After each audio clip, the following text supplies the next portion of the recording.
Hello and welcome everyone to today's webinar, Enhancing Mitochondrial Fitness Through Supplements, the Role of AMPK Activation and Breath Analysis, sponsored by PNOÄ. Before we start, I would like to share that questions will be answered at the end of the webinar. If you have any questions, please type them in the Q&A section in your Zoom toolbar. Today's webinar is going to be recorded and will be available on the A4M website by the end of the week. Now, let me turn it over to our moderator, Panos from PNOÄ, who will introduce our speaker, Dr. Smith. Welcome both, and thank you for being with us. Hi, and thank you so much. It is a pleasure to be here. Dr. Kyl, it is once again a privilege to be having a conversation with you about AMPK activation, metabolic analysis, and all things related to that. Also, I would like to welcome everyone and thank you much for joining us here today. Let me just start with saying a few things about Dr. Kyl, and then obviously, Dr. Kyl, you can take it from there and elaborate on your background. Dr. Kyl and I go back a few months now. He is a person that has done a lot of work in the field of supplement development, chiropractor by training and education. Started as a health professional in the chiropractic space, but then did a lot of research and practiced in the field of nutrition. And as part of his endeavors in the field of medicine and providing healthcare, has participated in the development of several nutraceuticals and other substances that support human health. And today's discussion is going to focus predominantly on AMPK activation, on which he has done a lot of work. So Dr. Kyl, thank you so much for joining me here today. Why don't you tell us a little bit more about yourself, and also we can get into the discussion about AMPK activation and also how breath analysis can be a very relevant tool for understanding its effects. Absolutely. Thank you so much for that kind introduction. I'm really honored to be here. I'm excited to be here because I love the PNOÄ company. I love you, Panos, and all the work that you do to support clinicians, as we're going to learn about here on the webinar today. And A4M members are incredible. It's my favorite seminar platform. I mean, the doctors, the healthcare practitioners that are attracted to the A4M platform are typically the best of the best. They're searching for literally ways that they can improve health and improve health outcomes for their patients. So I'm honored to be here. I graduated and started practicing clinical nutrition 30 years ago. My favorite thing in the world is functional nutrition, functional medicine. So I'm a big fan of what I imagine all the other healthcare practitioners on this webinar are a fan of. That said, this subject is powerful.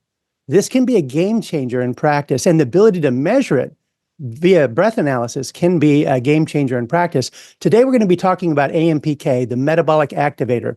And what's unique about AMPK is it's an enzyme that controls metabolism and metabolic flexibility. Now, you're going to learn it does way more than that.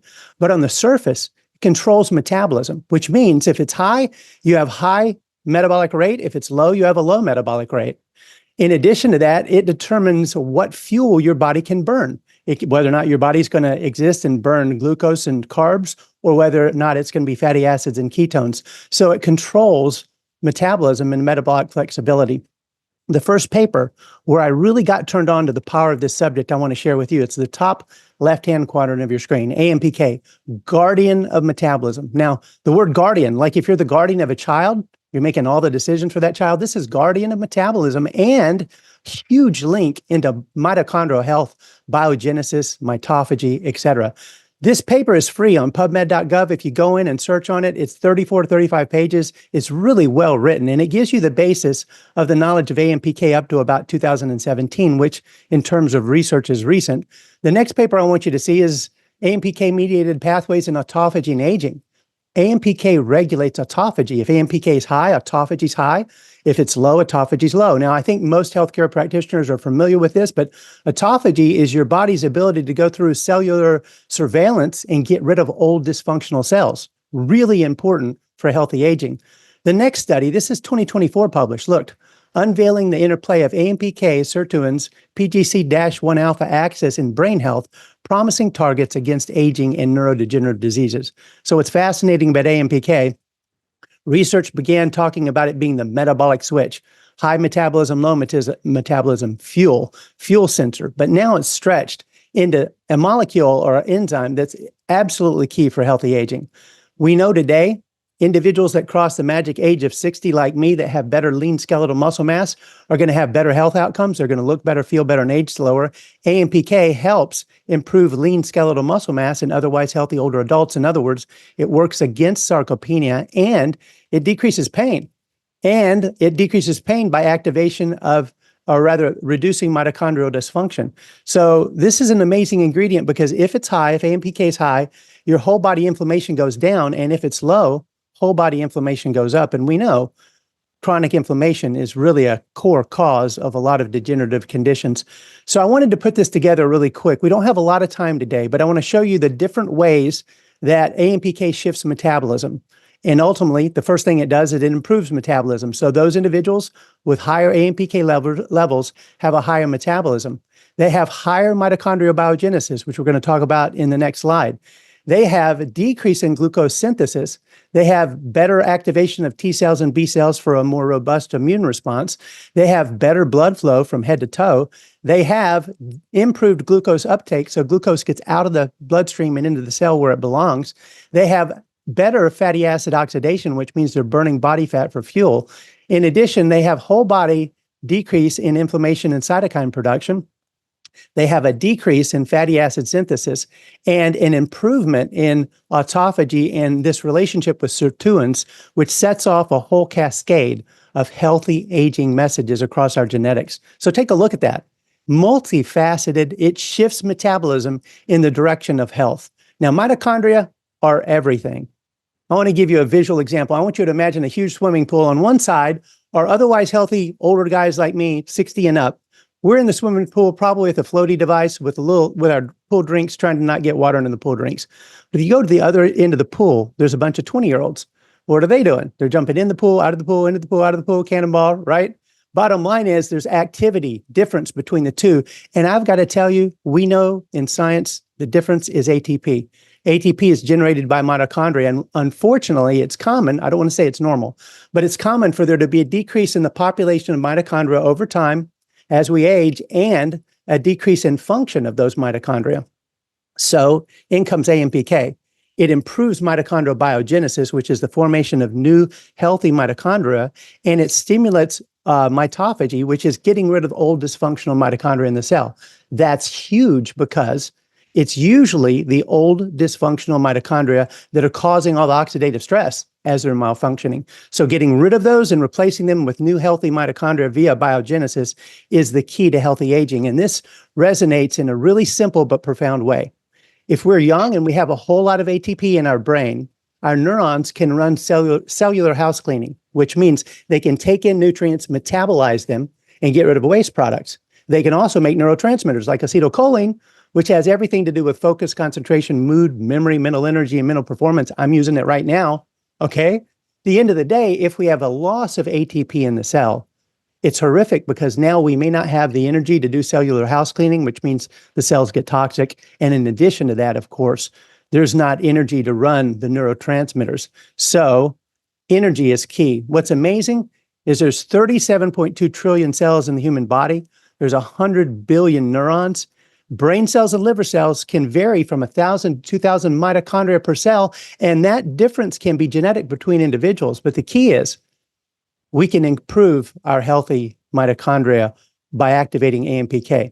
So here's an important part. What are the best AMPK activators? Let's pretend this is a lunch lecture, and I've got a lot to deliver you in a short amount of time, right? What's the biggest keys I can give you for improving AMPK? If you go into science, the number one stimulator or amplifier of AMPK is exercise. So I bolded it and put it in blue and underlined it because it is the number one way to boost AMPK. But here's a key. It's not low intensity, long duration exercise that stimulates AMPK.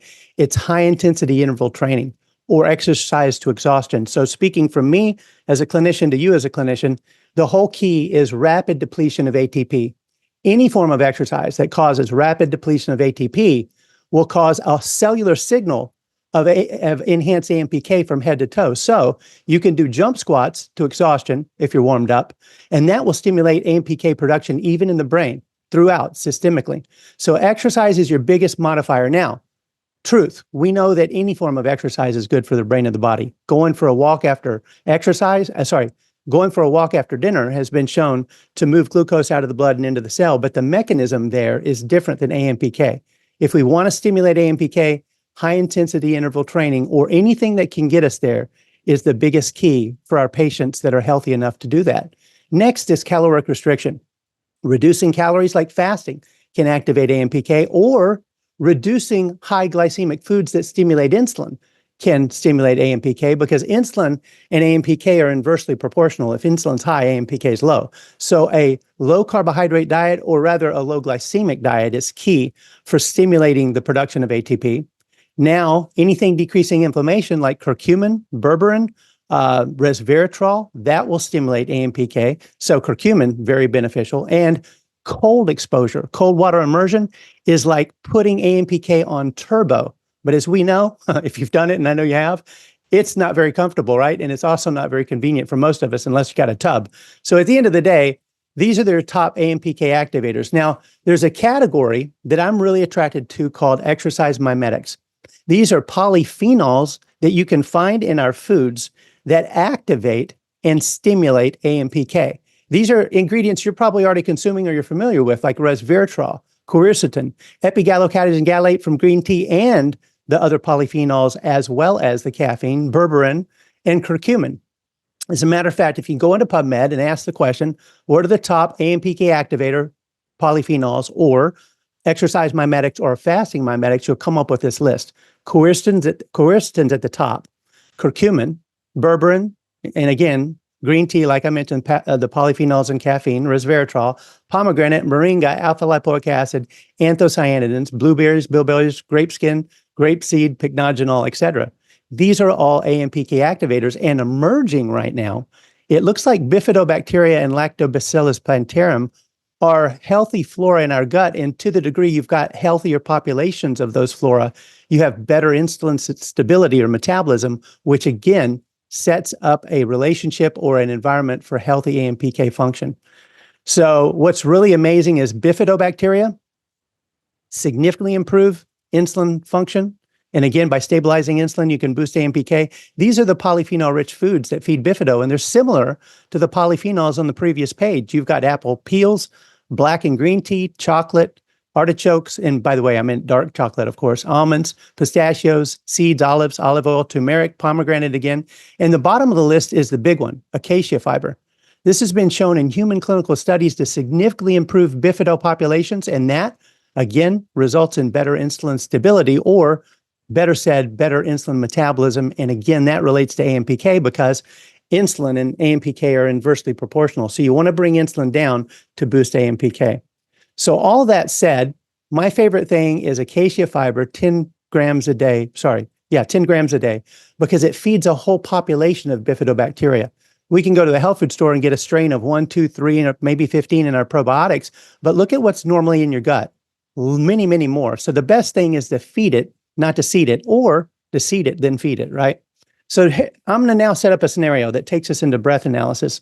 I want you to imagine that first of all, the polyphenol nutrients on the previous slide, we put individuals on these polyphenol nutrients and asked the question, if we had them exercise, would they burn more body fat? Would they stay in crossover longer? And interestingly, you can have patients or individuals consume these polyphenol nutrients prior to exercise and substantiate the fact through breath analysis that they stay in crossover longer, which means exercise plus the polyphenols that mimic exercise equal a more robust signal boosting AMPK. So again, the polyphenols can be judged in your practice by breath analysis on whether or not they're actually working to improve metabolism and to shift AMPK. So here's my question to you before I pass this to Panos. Let's say that you've taken the big points of this talk right now, and you've put your patients on a low glycemic diet to keep insulin down so AMPK can be high.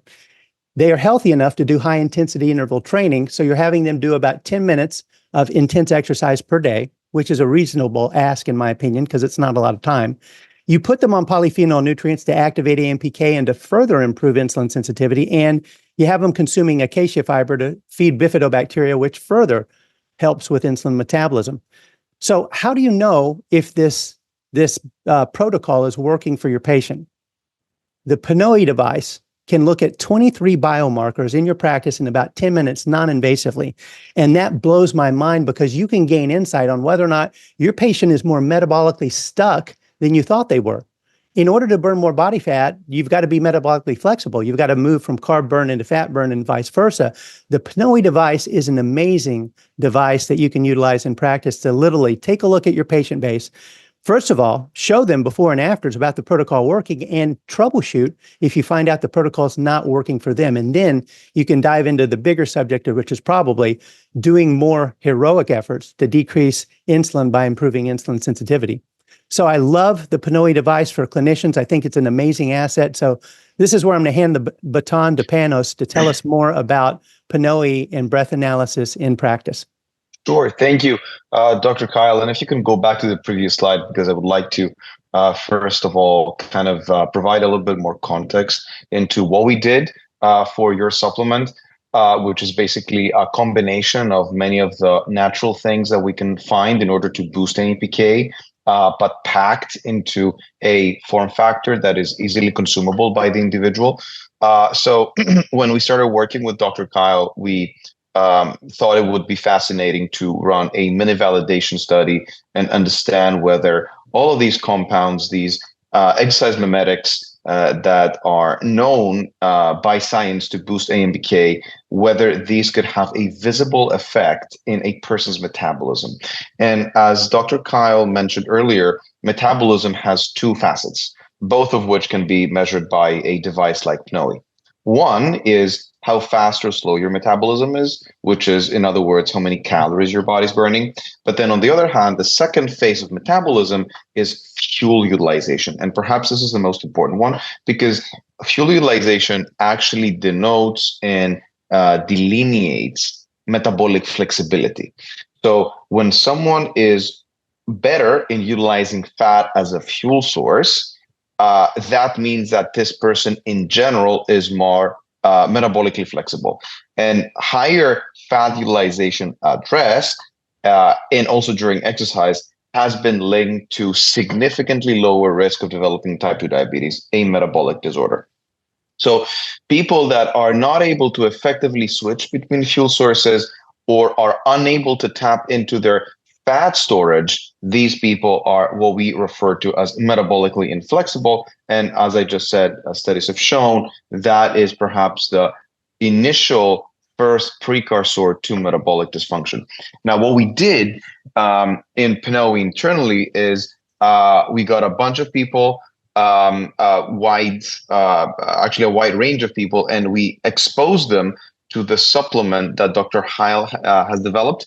And we tested their crossover point before and after the administration of Dr. Kyl's supplement. Now, what the crossover point is basically the point during exercise where you transition from predominantly fat metabolism to predominantly carbohydrate metabolism. And as I just said, I just described, the more fat adapted a person is, the more metabolically flexible the person is. And as a result, the more AMPK activation this person is achieving in his or her body. And so ultimately, what we were able to show is that the more people consume this supplement, the more the crossover point was pushed to the right, meaning that it occurred at higher exercise intensities, meaning that people were now able to utilize more fat over a wider range of exercise intensities, which is very much a validation that, if you take these substances, then you can expect to see a better level of fat oxidation, which is very likely attributed to better AMPK activation. So just wanted to kind of provide a little bit of context as to, what we did at PNOE and why PNOE, as Dr. Kyl said, would be a good tool for your clinic to understand the efficacy of whatever protocol you are implementing in amping and improving someone's AMPK activation. Dr. Kyl, I don't know if you want to add something at this point or... I think that summary was eloquent and perfect. Again, the emphasis is the fact that you can do this in practice non-invasively. And I think that's beautiful, because if you're suspecting a patient's metabolically stuck, there are other things you can do to help stimulate and boost metabolism. And it's paramount, really.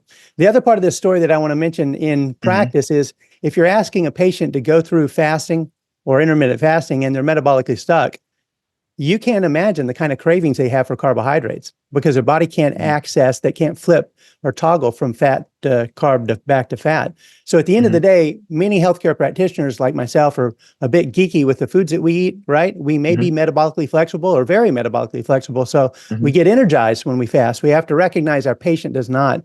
And with the PNOE device and the metabolic analysis, you can dial in on whether or not that patient is metabolically flexible or not. And the very, very important thing that, we always like to stress out and most of our customers rave about is the fact that you can do that non-invasively and instantly, because you don't have to draw blood, you don't have to acquire specimens, send them to the lab. You just put a mask on, you test someone for 10 minutes, and boom, you have a high fidelity data point that can support or not support whatever it is that the patient is doing. Yes. Because I know that many of you may be new to breath analysis, and for the ones that are familiar with PNOE or have been exposed to our marketing and communication, all of that may be more familiar. But what I would like to do is maybe take 10 minutes to kind of walk everyone through what metabolic analysis is and what we do here at PNOE. So I'm just gonna start sharing my screen. Just 1 second. You can now see my screen, right? Yes.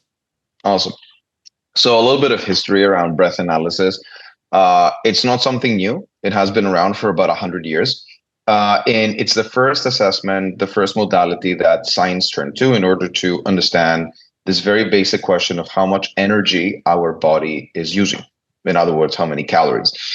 Started back in the early 1900s. And then because people realized that we can use this thing not just to measure calories, but also to understand the function of our cells, of our heart and our lungs, it gained traction in multiple different fields of medicine, including cardiology, pulmonology, endocrinology, and to this day, through tons of peer-reviewed research that has been done out there, it is considered the gold standard, or in certain cases, if not the gold standard, a very reliable mechanism for understanding cellular function.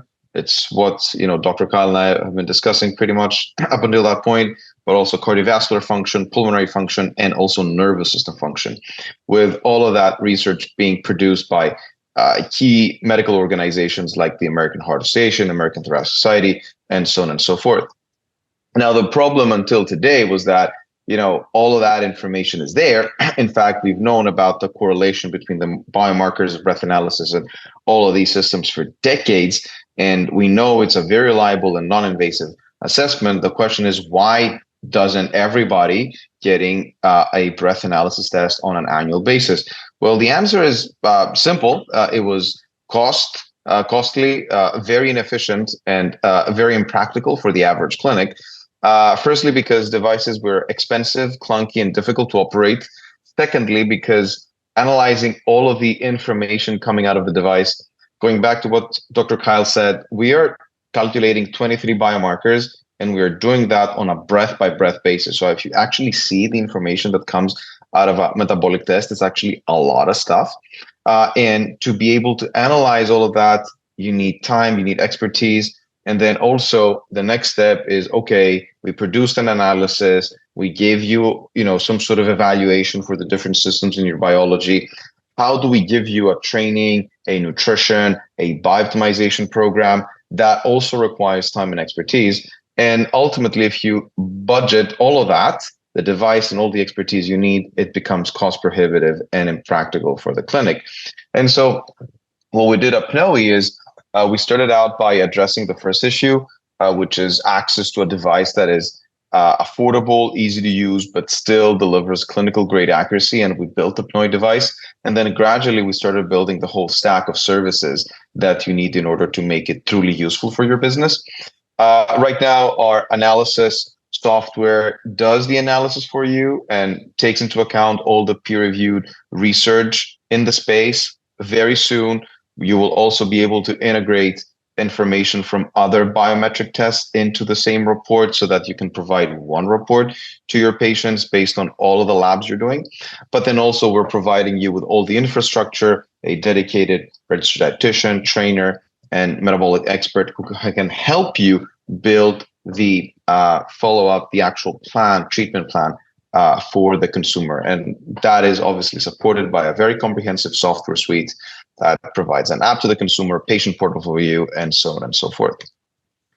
Because we made it so portable, easy, and A to Z, places that wouldn't normally do breath analysis now do breath analysis. And, I think one of the most telling examples are companies like Four Seasons or Liquivida, or, places that breath analysis in its previous form would never have been able to break into. A little bit of science behind that. So when you look at someone doing a breath analysis test, there's actually 3 sensors collecting information. One is an oxygen concentration sensor. The second one is a CO2 concentration sensor. And the third one is a flow volume sensor.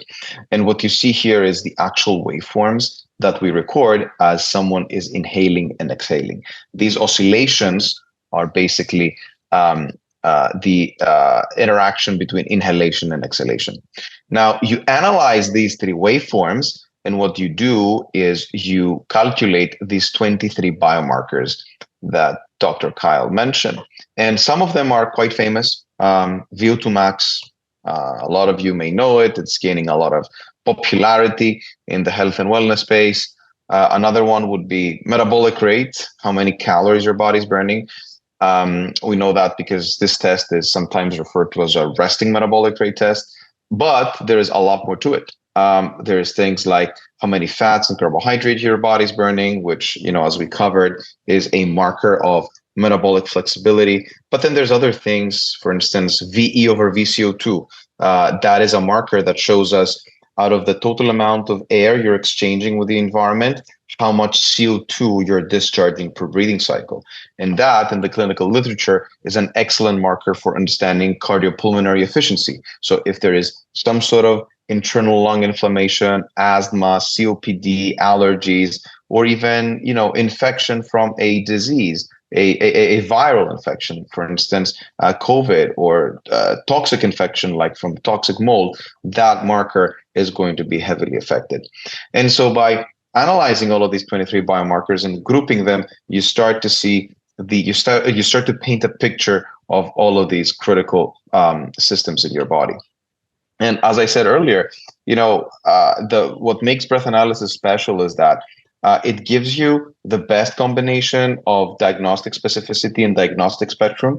So you are looking into many different areas of physiology, but you're doing so in a reliable way, but also in a non-invasive way and in a non-costly way. You don't have to get lab work done. You don't need to send specimens to labs, and so on and so forth. A little bit of logistics so that people can understand what the process looks like. It's a 10-minute test, the resting test, and you can complement it with the exercise test. What I want to highlight for everyone is that the exercise test, also known as VO2 max test, doesn't have to be an intense test. Most of the information that you need in order to prescribe a personalized program to someone, and most of the value actually comes from the submax part.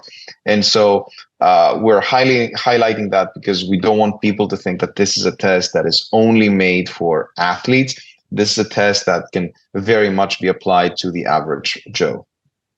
And now going a little bit into the heavy hitters that you get in the PNOE report, the things that people the main reasons why people get the PNOE test done. One is the biological age estimation. We use VO2 max in order to calculate your biological age. And since VO2 max is perhaps the best mortality and morbidity predictor, it is also one of the most one of the best measures for your biological age.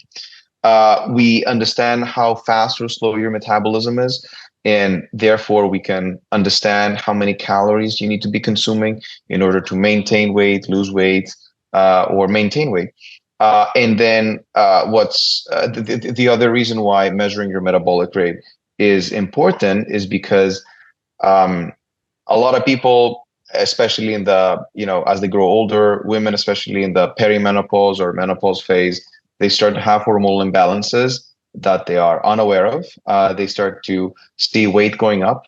And it's only after they do a resting metabolic rate test, they see a lower metabolism that cannot be explained by anything else, that gets them going to look into what potential hormonal perturbations they may have, which may be causing this energy homeostasis issue. We also look at fat and carbohydrate metabolism, which is important for understanding metabolic flexibility, but also important for prescribing the accurate breakdown between fats, carbs, and protein for someone's diet. And then also because you understand how effectively your heart, lungs, and cells are operating, you can understand how you need to structure your workout plan between resistance training, interval training, and endurance training, because each type of training is going to have a different type of stimulus on your body. And then last but not least, something that is very important, not just to athletes, but also for people that want to target specific biological areas that may be deficient in their bodies. We calculate your personalized training zones. We all have a heart rate intensity spectrum in which we burn a different mix of fat and carbohydrates. And depending on where we burn the most fat, or depending on where our zone 4 or zone 5 is, we can get a much better bang for the buck out of the cardio training that we're doing, because each zone is targeting a different biological system in your body.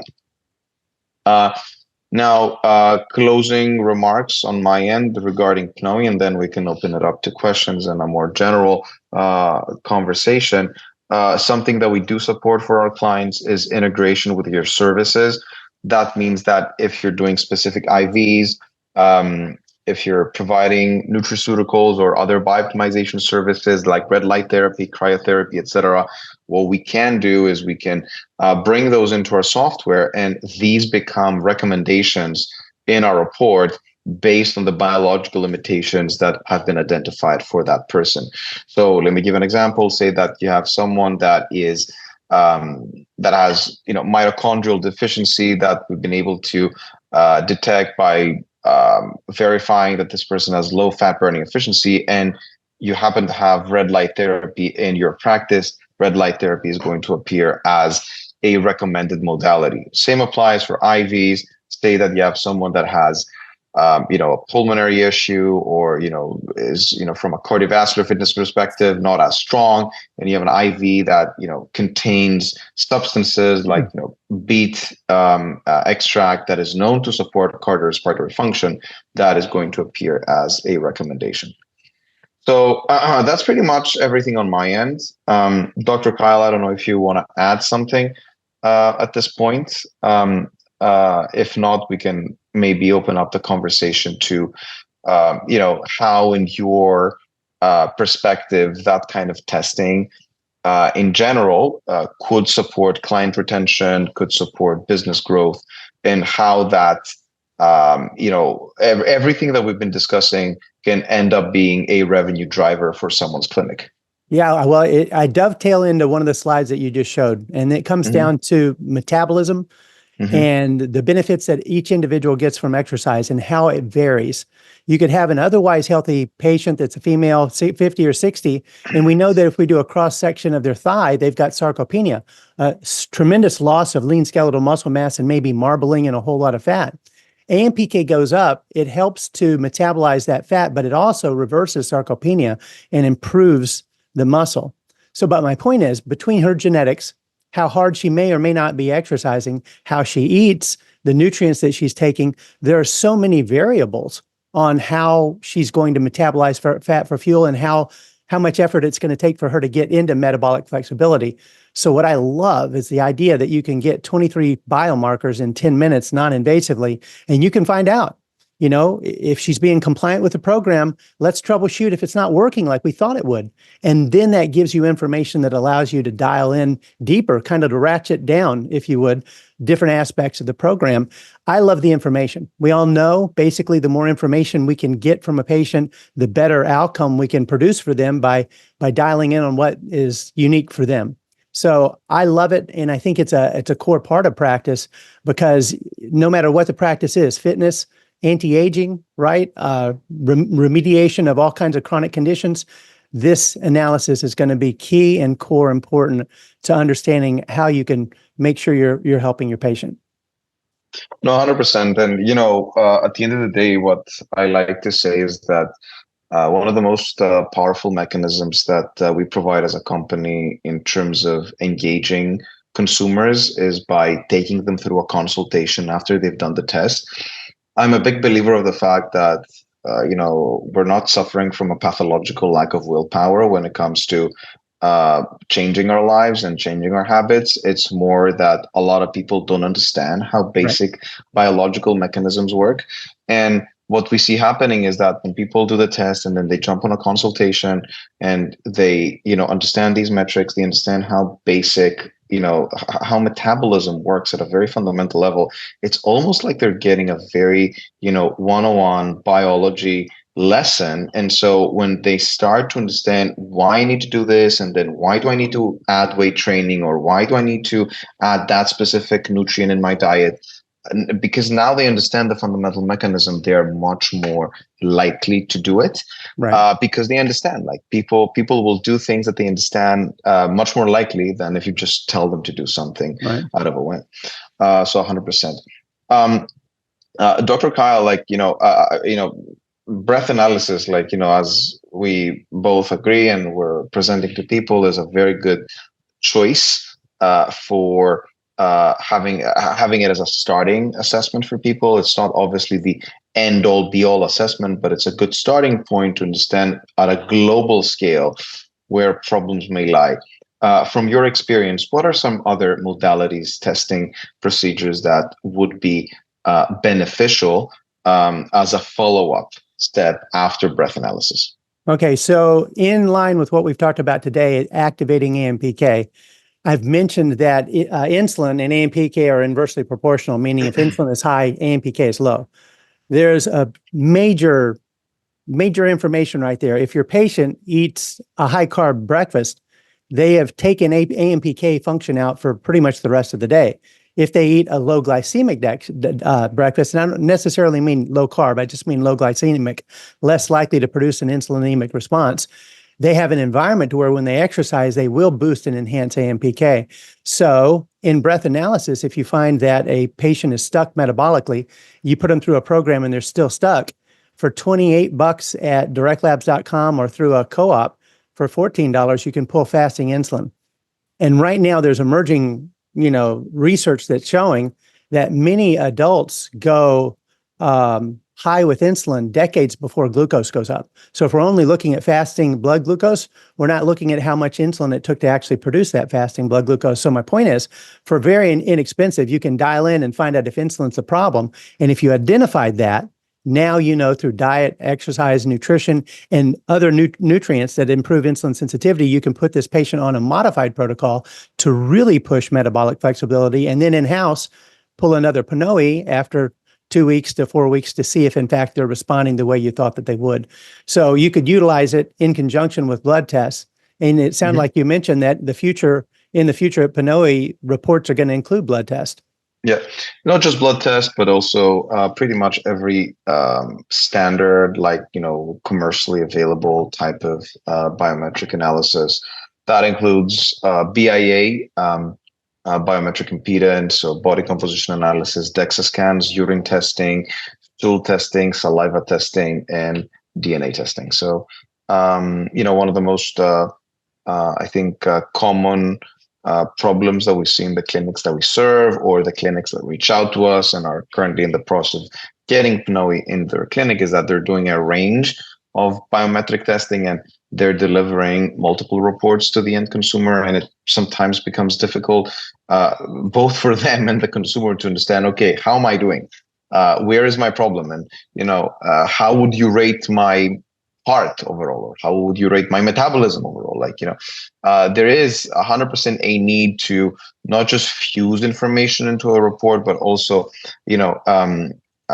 put all of this information into context for the end consumer and try them to help them understand what this all means for their biology. Right. So we have a few questions, Dr. Kyl, that you may want to address.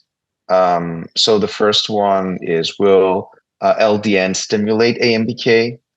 Is this something you're familiar with? LDN, I need to know what they're referring to. Maybe I should know, but I don't. Yeah.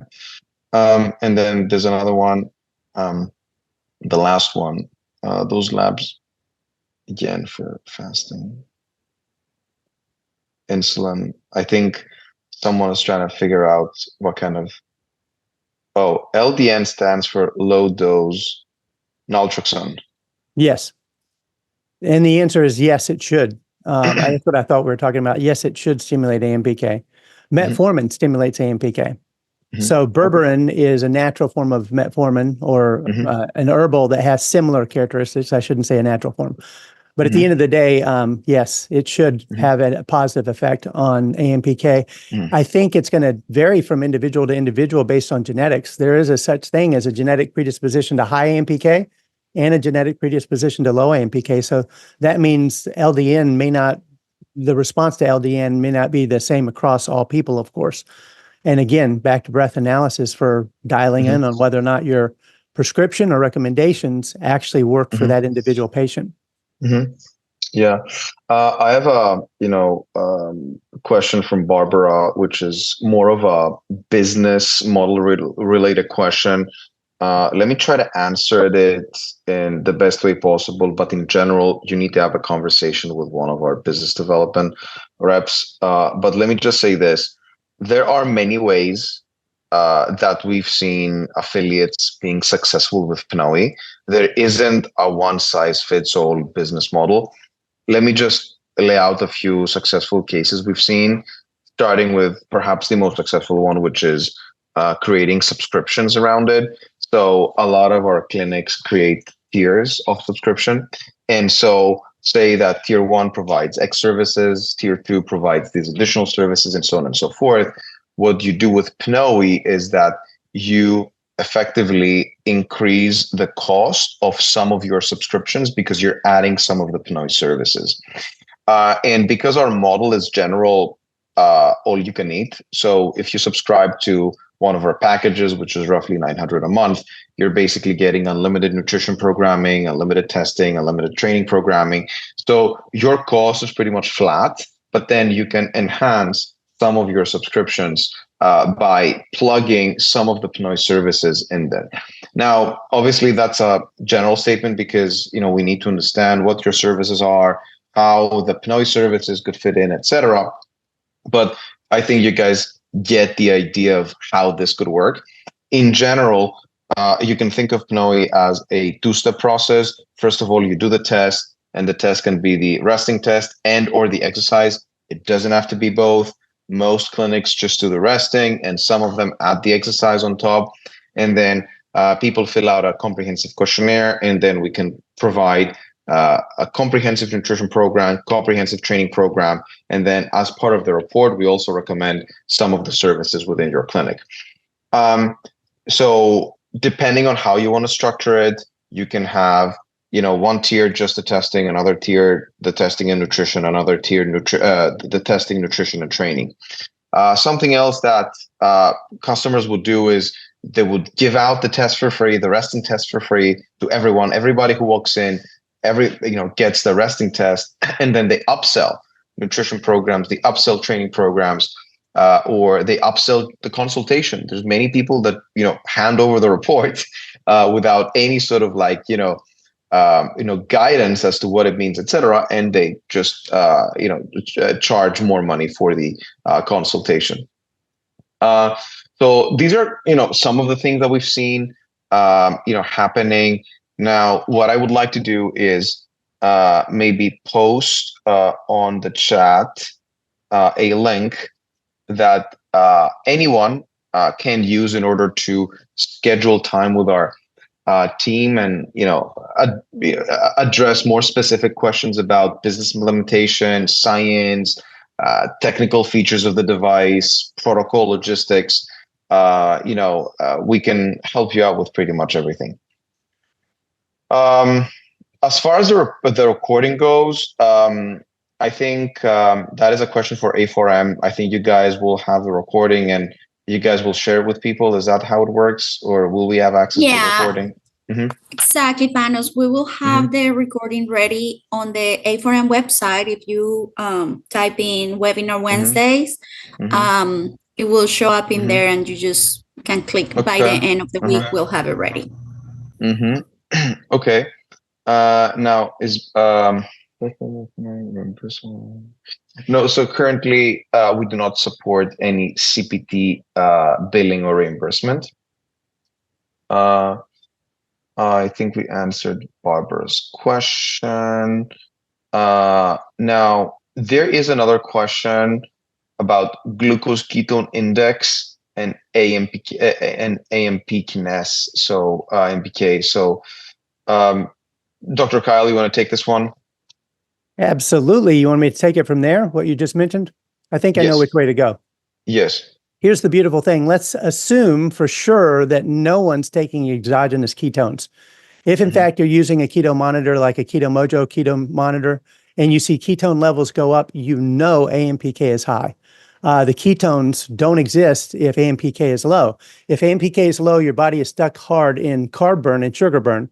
And by definition, if you can't move out of that into fat burn, that's pretty much metabolic inflexibility. So to the degree you are fasting or exercising or eating low carb enough to start measuring ketones on your ketone monitor in the healthy range, that's a great indication that your body is kicking itself into ketosis, and that means AMPK is high. So a little bit of a clarification, I'm assuming we're talking about an otherwise healthy individual, and the ketone level that we're talking about is in the nutritional ketose range, the nutritional ketone range. So again, if you're measuring ketones in an otherwise healthy individual, they are metabolically flexible and they're burning fat for fuel, and that means AMPK is high. Awesome. Cool. Another question, what labs perform fasting insulin? Directlabs.com is a public website where any individual can pull fasting insulin for $28. Directlabs.com. It operates in, I think, 48 of 50 states. I don't know which two it doesn't operate in. And then most doctors obviously get that a lot cheaper. Most doctors are paying within their clinic $14 for fasting insulin. So in my opinion, it's really important to pull that when you're pulling your blood glucose, because again, you can have blood glucose that's 95 and that looks good, but you might find out that your insulin level is way too high for that. For example, insulin should be below 7 microinternational units. And many times you'll test someone that has normal fasting blood glucose and they're 20 or they're 30. And in one case, I saw 41. So they're insulin insensitive, and it's taking a gargantuan amount of insulin to produce a normal glycemic response. So my point is, you don't want to just look at the blood glucose. You want to look at the fasting insulin, and it's so inexpensive. Why not pull it when you're pulling your fasting blood glucose? So at the end of the day, I'm a huge fan of the continuous blood glucose monitors, like levels.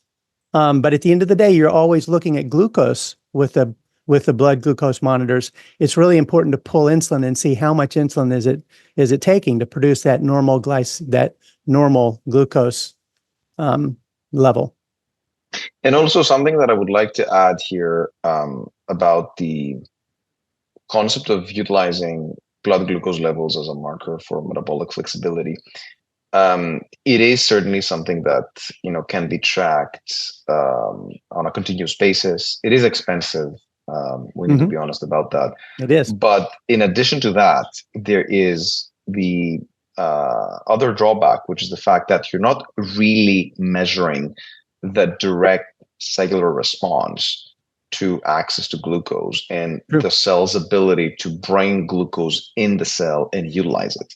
Yes. And this is where breath analysis is truly unique, in the sense that if you want to understand at a very fundamental level how effective your cells are in absorbing glucose, in other words, how insulin sensitive and glucose metabolically capable your cells are, you actually need to measure how much glucose is actually being metabolized. And the only way that this can be done in science is by looking at the so-called respiratory exchange ratio, which is the balance between O2 and CO2 in your breath, which is why you need to do a breath analysis test. So if you're looking to understand metabolic flexibility, because this is what I'm basically referring to, down to a very, very fundamental level, and not sort of infer it from other observations like blood glucose, you need to actually perform breath analysis. There isn't pretty much anything else that you can do. That was just like an additional remark on that. Well, let me dovetail on that really quick, Panos. Right now, Yeah. one of the slides that I meant to show today was the fact that recent research shows 93% of American adults are metabolically unhealthy. Only 7% are metabolically healthy, which means 93% by definition are beginning to have problems with glucose and beginning to have problems, the bigger problem with insulin prior to glucose going up. So back to breath analysis, you can, in your practice, judge right now if a person's already starting to struggle with that. And if 93% of the population are really metabolically unhealthy, that means population-wise, 93% need some kind of metabolic support program, which the clinicians that are watching this webinar are most likely uniquely qualified to be able to providing to their patients. And what I would also like to highlight here, which is scientific support for what Dr. Kyl just said. There's research now that shows that people that have a high elevated respiratory exchange ratio at rest in fasted conditions are 5 times more likely to develop type 2 diabetes, even before elevated blood glucose levels start to occur. Wow. Which just goes to say that truly, if you want to understand things at a very, very fundamental level, yes, you need to understand fat and carbohydrate utilization. And from what it seems, impaired fat and carbohydrate utilization, which is impaired metabolic flexibility, seems to be the initial crack in your biology that is later on going to evolve and manifest itself as insulin resistance and further down the road into type 2 diabetes. Yes, we will share the slides. We have the slides in a link. So if you want to get the link, please contact our team using the link that I provided. I'm also adding it as an answer to the question. Please repeat where to get the recording. So much great info. Thank you, Valerie, for your kind words. A4M is going to disseminate the recording, but then PNOΗ will also have access to it. So we will also send it to our customers and our audience. And then one question from Ravi. To be honest with you, Ravi, I'm not sure I understand exactly what you're trying to ask me. So yeah, if you could, maybe rephrase it, that would be great. I think that's pretty much it, Dr. Kyl. I'm not seeing any other questions. So yeah, any closing thoughts, remarks from you, Dr. Kyl? I'd like to end the way I began, and that is, it was an honor for me to be able to visit with you today and share this information with A4M members. And it's one of my favorite seminar, if not my favorite seminar platform on the planet. doctors that are reaching and striving to provide better health, better health outcomes for their patients. I love being a part of that. So I'm honored to be a part of this webinar today. Thank you for having me. Thank you, Dr. Kyl. And, would also like to thank A4M for, putting this together. We're, an active vendor in the A4M ecosystem. We're going to be attending the upcoming symposium in Boston, and then obviously the Longevity Fest in Vegas. So I know that many of you will be there. So that is perhaps a great opportunity for you to meet our team, experience our product. But obviously, if you want to get in touch with us before then, absolutely do so utilizing the link. We're also participating in a number of other trade shows and conferences apart from these two. I think we have about 12 lined up between now and end of the year. It is an utterly chaotic time for us here at PNOE, but we're very happy because we are really seeing that the average clinic, health professional, in general, people that want to provide holistic care to their patients. I don't want to call them necessarily MDs or doctors because many of them are not, but they're still doing a hell of a job. Many of our customers are nurse practitioners, trainers, nutritionists, chiropractors, physical therapists, you name them. But there's so much arsenal and a wide range of solutions that one can utilize to better someone's health. And, we're seeing that all of these are turning towards breath analysis, and this is a very exciting time for us as a company. So, Dr. Kyl, thank you so much for joining me here today. To all of our attendees, thank you so much for your time and your interest. And we look forward to staying in touch with you.